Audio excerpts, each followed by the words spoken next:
पिछली वीडियो में हम लोग भारत के राष्ट्रीय आंदोलन को पढ़ रहे थे, जिसमें हम लोगों ने रॉलेट एक्ट और जलियांवाला बाग हत्याकांड को समझने का प्रयास किया था हम लोगों ने। उसी के क्रम में इसी यूनिट में हम लोगों को आगे पढ़ना है। आज हम लोग पढ़ेंगे खिलाफत आंदोलन और असहयोग आंदोलन समझने का प्रयास करेंगे। जैसे हम लोगों ने देखा कि राष्ट्रीय आंदोलन में रॉलेट एक्ट जब आया तो एक काले कानून के रूप में था ही। वह भारतीय क्रांतिकारी गतिविधियों को पूर्णतः कुचलने के लिए आया था। उसके बाद उससे भी बड़ी भयानक घटना जो घट गई जलियांवाला बाग हत्याकांड की, जिसमें डायर ने बहुत ही निर्दयी तरीके से निर्धन, असहाय और बेसहारा लोगों के ऊपर गोलियां चलवा दी। इन घटनाओं ने भारतीय जनमानस को और भारतीय क्रांतिकारियों को, वो चाहे गर्म दल के रहे हों चाहे नरम दल के रहे हों या यूं कहे स्वतंत्रता संग्राम सेनानियों को, एक नए सिरे से कुछ अलग करने के लिए प्रेरित किया कि हम लोग लगातार प्रयासरत हैं और हम लोगों का जो लक्ष्य है उस लक्ष्य को हम लोग नहीं प्राप्त कर पा रहे हैं। जैसे अभी आगे हम लोग पढ़ेंगे 1929 का अधिवेशन, लाहौर अधिवेशन, जिसमें पूर्ण स्वराज की मांग की जाती है। उसके पहले तक भारतीय स्वतंत्रता आंदोलन के जितने भी नेता थे, सभी लोगों का मानना था कि जो स्वतंत्रता मिले ना मिले वो अलग की बात है, लेकिन डोमिनियन स्टेट हम लोगों को मिल जाए, यानी कि अंग्रेजी शासन जो है उसी शासन में भी हम लोगों को शासन करने का अधिकार मिल जाए, या यूं कहिए अधिराज्य की मांग चल रही थी। तो उन्हीं प्रयासों के क्रम में खिलाफत आंदोलन हम लोगों को आज समझना है कि क्या था खिलाफत आंदोलन। खिलाफत आंदोलन समझने से पहले इसकी थोड़ी पृष्ठभूमि हम लोग समझते हैं। जैसे 1919 से 1922 का दौर माना जाता है, इन्हीं वर्षों में खिलाफत आंदोलन अपने चरम पर था। इसी समय विश्व इतिहास की घटनाओं पर हम लोग अगर नजर डालें तो प्रथम विश्व युद्ध चल रहा था, क्योंकि प्रथम विश्व युद्ध की समय सीमा 1914 से 18 है। तो जैसे प्रथम विश्व युद्ध जब चल रहा था तो 1915 में ही भारतीय स्वतंत्रता संग्राम में गांधी जी का आगमन हो जाता है। तो वहां पर भारतीय नेताओं के मन में, क्रांतिकारियों के मन में यह बात बैठ जाती है कि अंग्रेज जो है अगर प्रथम विश्व युद्ध में सफलता अर्जित कर लेंगे तो हम लोगों का राज्य हमें सौंप देंगे, कहने का मतलब भारत को स्वतंत्रता दे देंगे।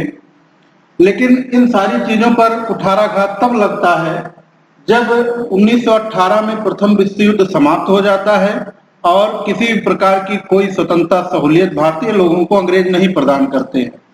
और उसमें खिलाफत की घटना जो है, जैसे प्रथम विश्व युद्ध में अंग्रेजों ने भारतीय मुस्लिमों को यह आश्वासन दिया था कि तुर्की को किसी भी प्रकार से कोई नुकसान नहीं पहुंचाया जाएगा। अब तुर्की की बातें यहाँ पर क्यों है? तुर्की जो देश था वहां पर मुस्लिमों के खलीफा का मान चले हेड ऑफिस था, कहने का मतलब जो केंद्र था खलीफा का वही था। और खलीफा मुस्लिमों में पूरे विश्व के गुरु के रूप में माना जा सकता है, कहने का मतलब पूरे विश्व में सबको मान्यता देने का अधिकार जो था वो खलीफा को ही था। तो जब प्रथम विश्व युद्ध में अंग्रेज जो थे वो सफल हुए और सफल होने के पश्चात उन्होंने किसी भी प्रकार की कोई रियायत मुस्लिमों के लिए नहीं छोड़ी। तो इससे जो मुस्लिम वर्ग, भारतीय मुस्लिम वर्ग था वो उद्वेलित हुआ और उसी का प्रतिफल था कि भारत में खिलाफत आंदोलन का श्री गणेश हुआ। और भी चीजें इसमें थी, जैसे हम लोग तुर्की की बातें देख सकते हैं। 1453 की घटना कुस्तुंतनिया वाली,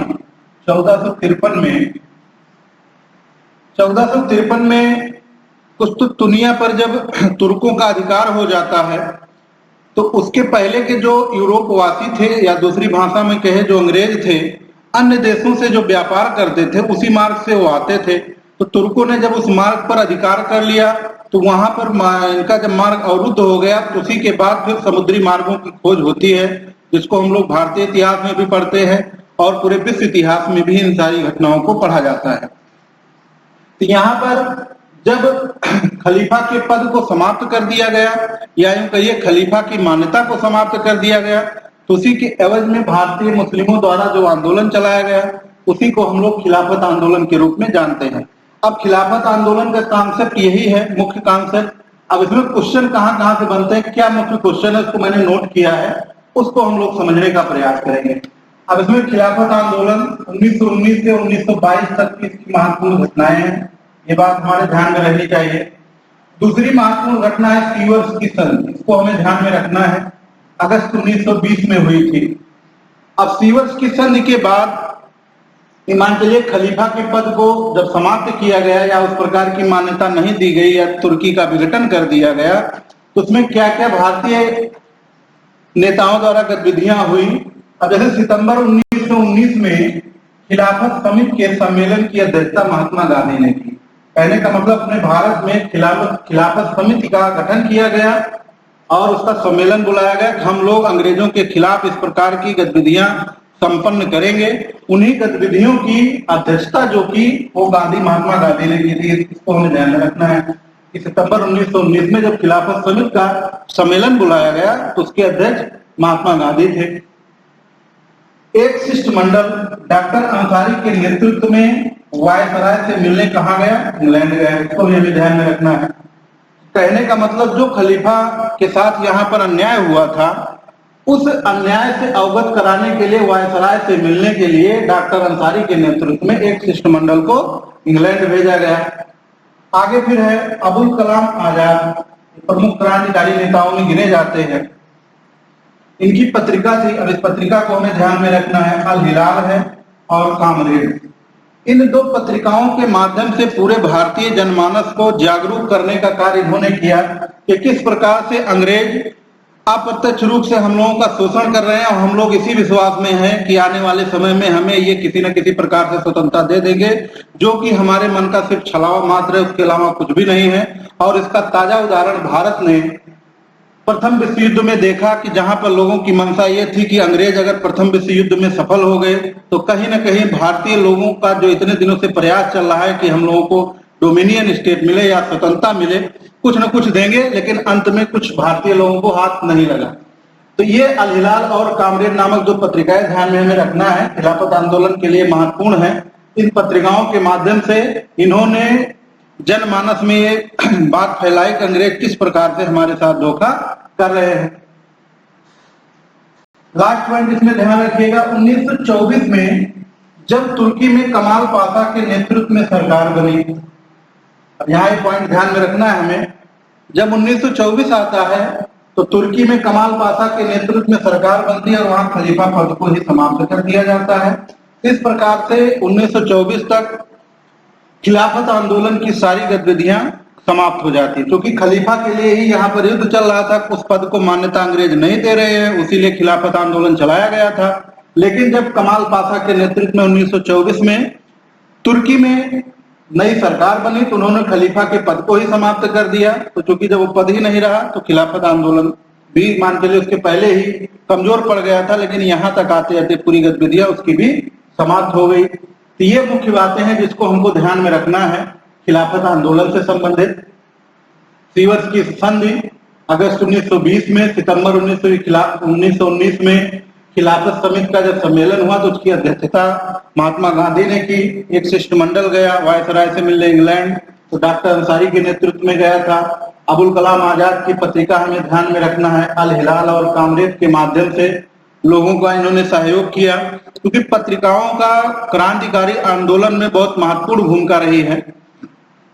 और 1924 में कमाल पाशा के नेतृत्व में जब तुर्की में नई सरकार बनी तो उसने खलीफा के पद को ही समाप्त कर दिया। तो वहीं पर सारी गतिविधियां अपने आप समाप्त हो जाती है। आगे फिर इसी में आगे हम लोग देखेंगे नॉन कोऑपरेशन मूवमेंट, कहने का मतलब असहयोग आंदोलन। जब खिलाफत आंदोलन चल रहा था तो उसी समय कुछ क्रांतिकारी दलों का एक नया सिस्टम बन रहा था, जिसमें गांधी जी के नेतृत्व में असहयोग आंदोलन का। तो असहयोग आंदोलन सबसे पहले ध्यान हमें रखना है, तब इसकी शुरुआत हुई, पूछे जाते हैं 1 अगस्त 1920 को।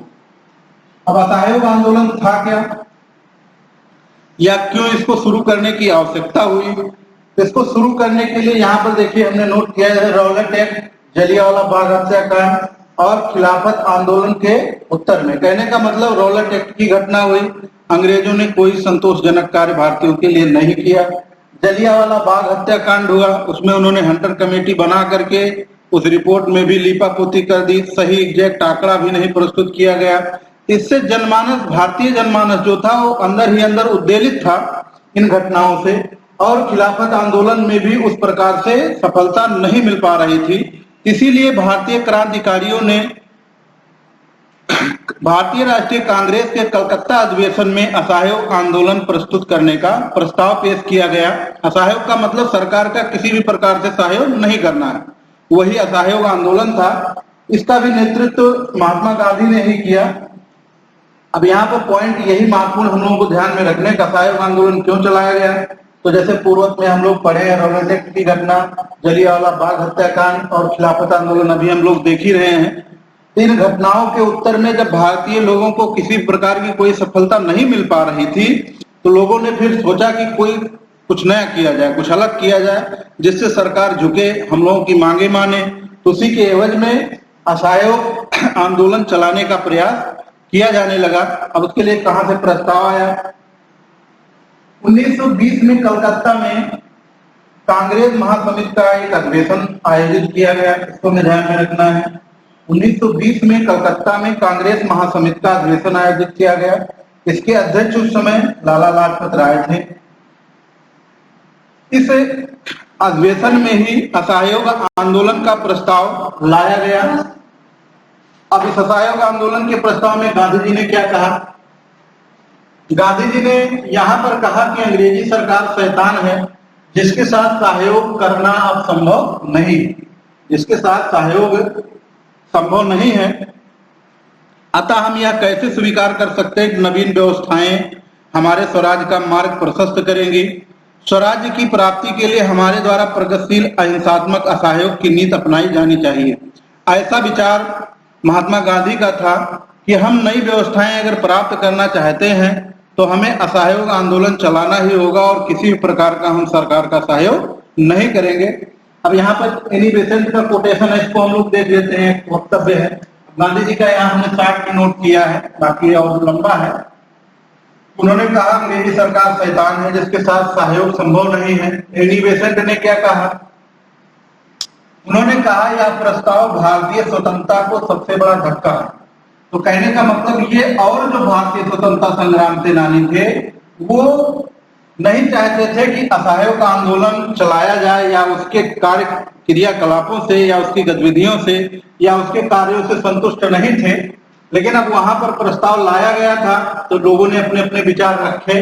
अब जैसे एनी बेसेंट ने इस प्रकार से कहा कि यह प्रस्ताव भारतीय स्वतंत्रता को सबसे बड़ा धक्का है, तो उनके कहने का मतलब इस प्रस्ताव से या इस आंदोलन से किसी प्रकार की सफलता मिलने की गुंजाइश कम है। लेकिन जो कुछ भी बातें रही हों, अली बंधुओं और मोतीलाल नेहरू के समर्थन से यह प्रस्ताव कांग्रेस ने स्वीकार कर लिया। अब वहां पर प्रस्ताव जब कुछ ही लोगों के माध्यम से स्वीकार हुआ तो नागपुर अधिवेशन फिर हुआ उसी वर्ष 1920 में ही, और इस प्रस्ताव की पुष्टि कर दी गई कि आने वाले समय में हम लोग असहयोग आंदोलन शुरू करेंगे।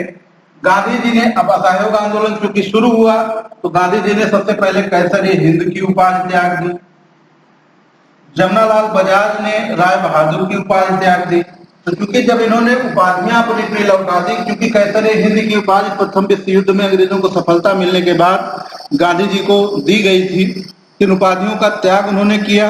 अब नागपुर अधिवेशन में कुछ और कार्यक्रमों की रूपरेखा तय की गई, जैसे स्वराज्य का लक्ष्य घोषित किया गया, और दूसरा निर्णय ये लिया गया कि अगर कांग्रेस ने रचनात्मक कार्यक्रमों की एक सूची तैयार की।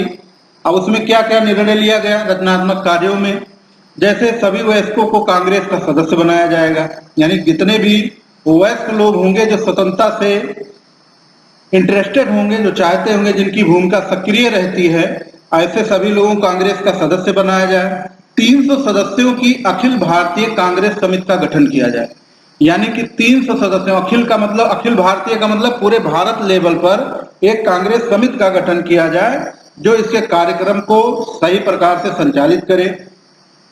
भाषाई आधार पर प्रांतीय कांग्रेस समितियों का पुनर्गठन किया जाए, यानी भाषा से संबंधित जो समस्याएं थी उस आधार पर नए सिरे से भाषाई आधार पर कांग्रेस समितियों का पुनर्गठन किया जाए। स्वदेशी वस्तुओं अर्थात जो भी वस्तुएं हाथ से कताई बुनाई से बनाई जाती थी जिनका उपयोग किया जाए उनको प्रोत्साहन दिया जाए और प्रयास ये किया जाए यथासंभव कि हिंदी भाषा का ही प्रयोग किया जाए। तो ये प्रमुख बिंदु थे जो वहां पर निर्णय लिए गए। अच्छा, कुछ और बातें थी जो प्रस्ताव से संबंधित उस समय पारित की गई, जैसे सरकारी उपाधियों एवं जितने भी अवैतनिक सरकारी पद थे उनको छोड़ दिए जाएं। सरकार द्वारा अर्ध सरकारी जो भी उत्सव मनाए जाते हैं उनका बहिष्कार किया जाए। सरकारी स्कूलों एवं कॉलेजों का बहिष्कार किया जाए। वकीलों के द्वारा न्यायालय का बहिष्कार किया जाए। आपसी विवाद पंचायती अदालतों के द्वारा निपटाए जाएं, ना कि तुरंत मामला वहां की स्थानीय सरकार के पास जाए। असैनिक श्रमिक और कर्मचारी वर्ग जो मेसोपोटामिया में जाकर जिनको नौकरी करने पड़ती थी और नहीं चाहते थे तब भी करनी पड़ती थी, वो वहां पर नौकरी करने से इनकार कर दें। विदेशी सामानों का पूर्णतः बहिष्कार किया जाए। तो कहने का मतलब नागपुर अधिवेशन में इतनी सारी चीजों का एक खाका, एक पुलिंदा तैयार किया गया और असहयोग आंदोलन 1 अगस्त 1920 से पूरे भारत में लगभग प्रारंभ हुआ और काफी व्यापक सफलता भी मिली इस आंदोलन के फलस्वरूप। इस आंदोलन में लगभग सभी लोगों ने, चाहे वो विद्यार्थी रहे हों, चाहे महिला रही हो, बच्चे रहे हों, हर वर्ग के लोगों ने और भारत के विभिन्न क्षेत्रों में सभी लोगों ने सहयोग किया और अंततोगत्वा काफी हद तक इस आंदोलन के माध्यम से अभूतपूर्व सफलता भी मिली। पश्चिमी भारत, बंगाल, उत्तरी भारत में इस आंदोलन को कहा जाता है सबसे ज्यादा सफलता मिली। अनेक विद्यार्थियों के जो शिक्षण संस्थाएं थी जैसे काशी विद्यापीठ, बिहार विद्यापीठ, गुजरात विद्यापीठ, बनारस विद्यापीठ, तिलक महाराष्ट्र विद्यापीठ या फिर अलीगढ़ मुस्लिम विश्वविद्यालय जो स्थापित की गई थी, सभी जगहों पर आंदोलन के लिए सभी लोगों ने सहयोग किया। और जब आंदोलन अपने चरम पर था तो उसी समय एक घटना घट जाती है जिसको हम लोग चौरी चौरा कांड के नाम से जानते हैं। क्योंकि चौरी चौरा की घटना, जैसे हम लोग उत्तर प्रदेश के जब गोरखपुर में आते हैं, वहीं गोरखपुर में चौरी चौरा एक स्थान है। वहां पर कुछ स्वयंसेवक दल के क्रांतिकारी थे जो अपने हिसाब से वहां पर बहिष्कार कर रहे थे। तो वहां पर कुछ पुलिसकर्मी आए और उन्होंने उनके साथ कुछ हाथापाई की। तो वहां पर चूंकि भीड़ इकट्ठा ही थी, पूरी भीड़ गुस्सा हो गई और गुस्से के एवज में हुआ क्या, 22 पुलिसकर्मी जो थाने में भागकर गए थे उन सबको वहां पर जिंदा जला दिया गया। इस घटना से गांधी जी बहुत ही आहत हुए, क्योंकि गांधी जी के जो अहिंसा असहयोग आंदोलन शुरू करने का जो मेन था वो मतलब अहिंसा से ही संबंधित था। किसी प्रकार की हमें हिंसा नहीं करनी है और अंग्रेजों को नतमस्तक करके स्वराज्य को प्राप्त करना, जो उनकी अपनी व्यक्तिगत सोच थी। और अंततोगत्वा 5 फरवरी 1922 को ये घटना घटी थी। 5 फरवरी 1922 को 5 फरवरी 1922 को चौरी चौरा की घटना घटी और होते करते 11 फरवरी 1922 को असहयोग आंदोलन पूरी तरीके से पूरे भारत में स्थगित कर दिया गया। जितने भी बड़े बड़े नेता थे लगभग मुख्य सभी नेताओं को गिरफ्तार कर लिया गया। तो ये इतनी महत्वपूर्ण गतिविधियां थी खिलाफत आंदोलन और असहयोग आंदोलन से संबंधित। तो आज की क्लास में बस इतना ही, बाकी और आगे हम